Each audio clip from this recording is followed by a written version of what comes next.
So you want to know about the books that I would actually consider rereading? Let's jump into a top 10.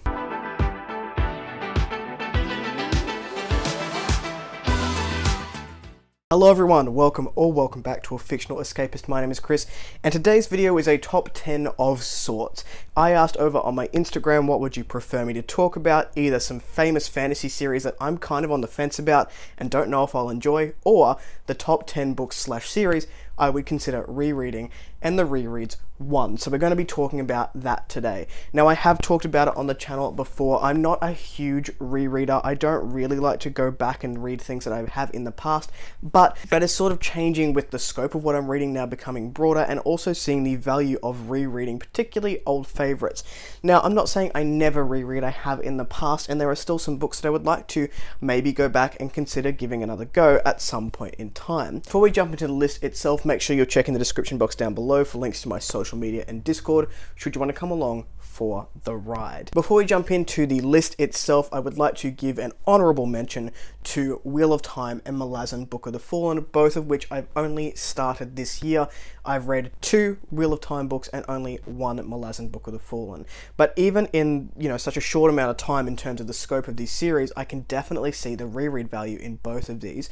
There is so much happening within the first couple of books, or first book, in terms of Malazan, that absolutely it would be really beneficial for a reader to go back and see what else they could pick up a second, third, or fourth time around, and I can see why people have these as favorites, why people read them every couple of years, absolutely. And not being a rereader and going into a series going, well, I'm going to have to read this again to pick up more, is sort of interesting for me. With those out of the way, let's jump into my top 10 books / series I would consider rereading. Starting off with number 10, Heliotrope by Palmer Pickering. This is a slow burn epic fantasy tale, and it's epic in every sense of the word. Yes, you are told what people are doing, all of their actions, all the things they're eating, and it does genuinely feel like a slow-paced adventure that we're going on, but it is epic in every sense of the word. There is definitely things that I've missed in this book when I read it the first time around, and I would love to go back into it. It was also quite beautifully written, and the prose was stunning, and I just would love to experience it again. I can't experience it again for the first time, but I will go back and reread it at some point in my life. The reason this one is at number 10 and not higher is potential recency bias. I did read this one in November of 2022, so it is still fairly fresh in my mind, but I would love to go back and rediscover it all over again. Moving on to number 9. I don't have a physical copy of this one, but I do have bookmarks, and that is Blood of the Spear by Mr. Mark Timoney. So we have Darian and Kyle. I keep saying Kyle because of how it was spelt in the book, but that's wrong. It's Kyle.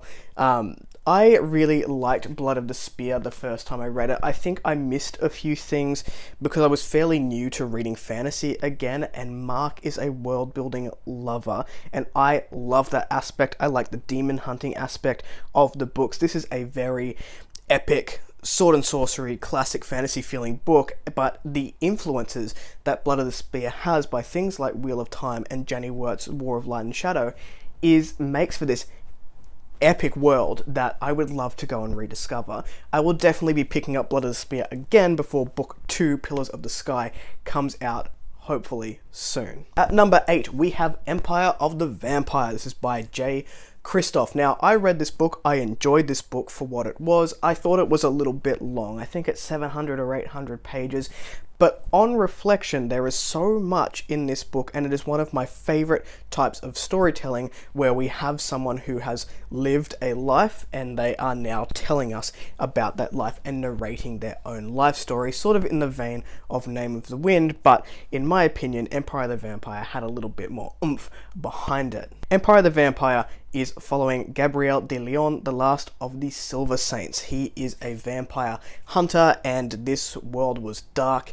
It was gritty, it was an adventure, even though it was a narration style story where we are being told a story from one person's perspective.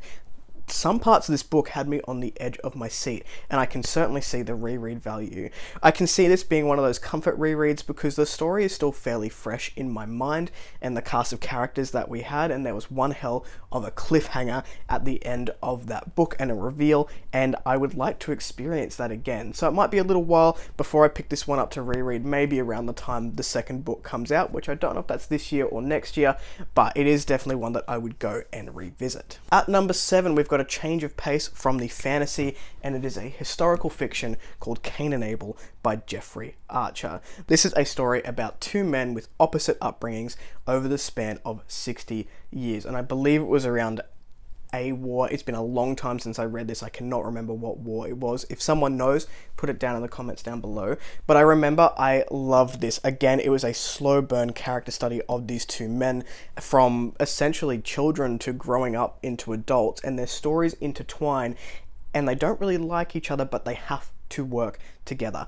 And it was an interesting character study that I really, really enjoyed, and I would be interested in rereading this one this year if I could find time to do so. Jumping back on the fantasy train, at number 6, I've got the Green Bone Saga by Fonda Lee. This series was something else. Not only was it a very different feeling fantasy with the mafia-esque style urban fantasy vibes that it gave off, but the scope of the series between each book just expanded and expanded into this family empire.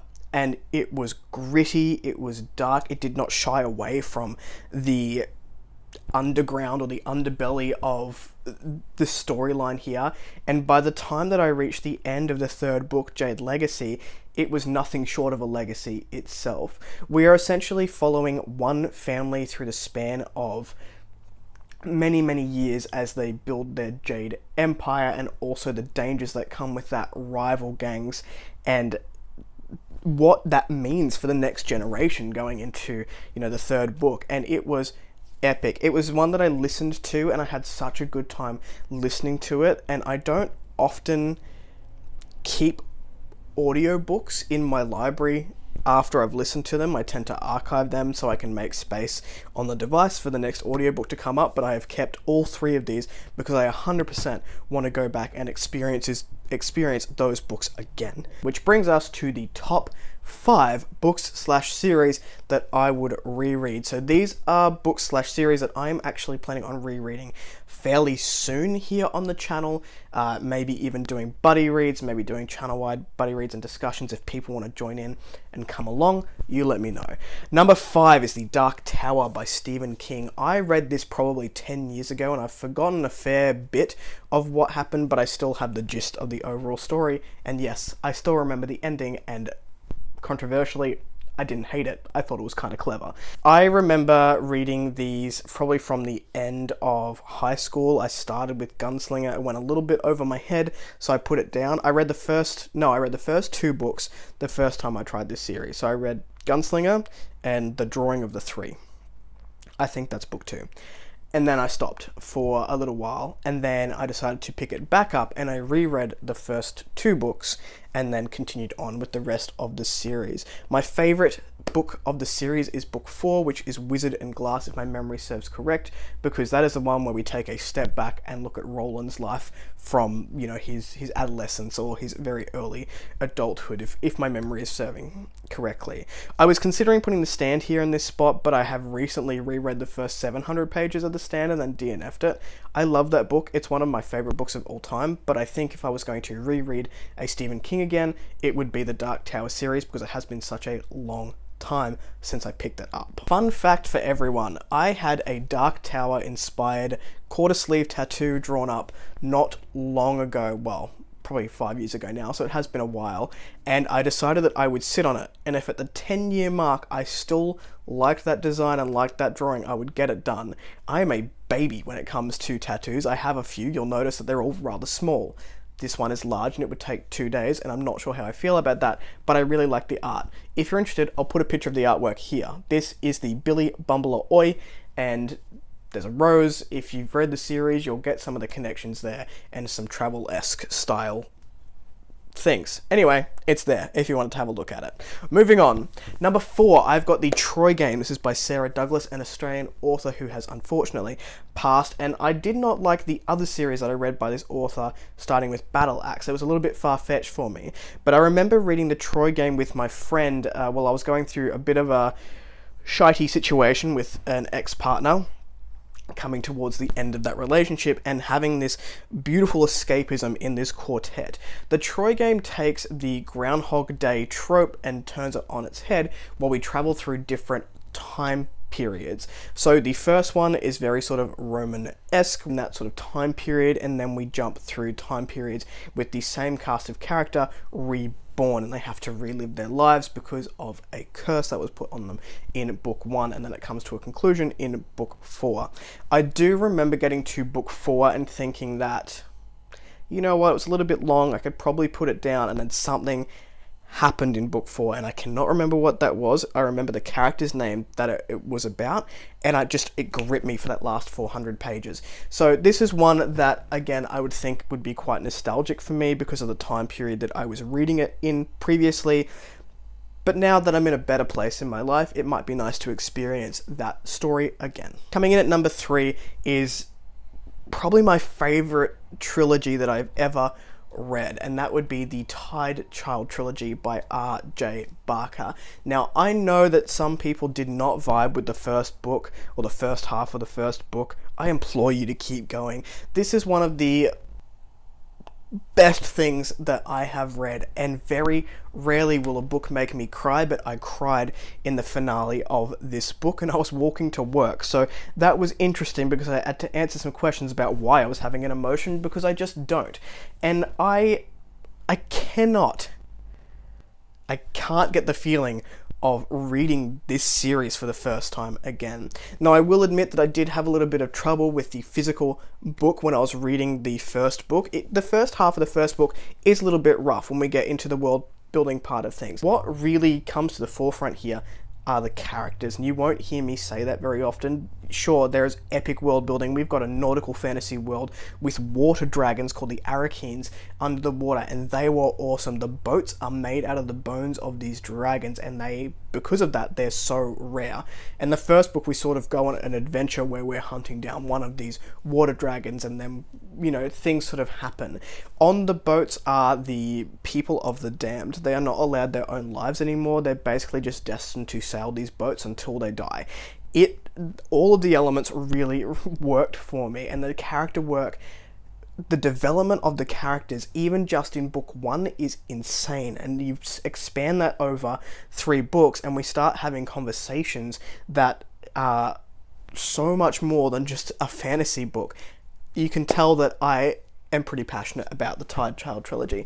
Now, I did read this one, I believe, in 2021. I don't think it was last year. So it has been a little bit of time since I've read it. R.J. Barker has a new book coming out this year. He is an auto-buy author for me at this point. Even though I've only read the Tide Child Trilogy, I will be reading, is it The Wounded Kingdom?